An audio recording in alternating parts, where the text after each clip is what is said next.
দীর্ঘ ৩৫ বছর পর ভোটের মাধ্যমে নতুন রাষ্ট্রপতি নির্বাচিত করতে যাচ্ছে বাংলাদেশ। সাংবিধানিক নিয়ম অনুযায়ী জাতীয় সংসদে বৃহস্পতিবার দুপুর ২টায় শুরু হয়েছে ২৩তম রাষ্ট্রপতি নির্বাচনের ভোট গ্রহণ।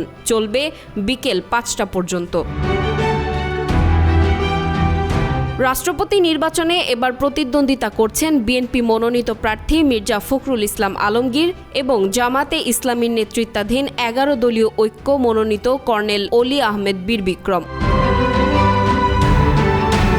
এর আগে সবশেষ ১৯৯১ সালে রাষ্ট্রপতি নির্বাচনে ভোটাভুটি হয়েছিল। পরবর্তী ৭ জন রাষ্ট্রপতি বিনা প্রতিদ্বন্দ্বিতায় নির্বাচিত হন। এবার দ্বিতীয়বারের মতো সংসদ সদস্যরা রাষ্ট্রপতি নির্বাচনে ভোট দিচ্ছেন।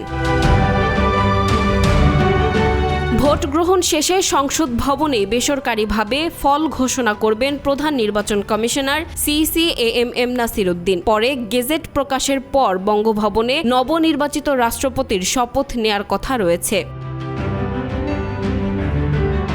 সংবিধানের ৭০ অনুচ্ছেদ অনুযায়ী কোনো সংসদ সদস্য নিজ দলের সিদ্ধান্তের বিরুদ্ধে ভোট দিলে তার সংসদ সদস্য পদ বাতিল হওয়ার বিধান রয়েছে। ফলে বিএনপির বিপুল সংখ্যাগরিষ্ঠতার কারণে দলটির প্রার্থী মির্জা ফখরুলের জয় অনেকটাই নিশ্চিত বলে মনে করছেন সংশ্লিষ্টরা।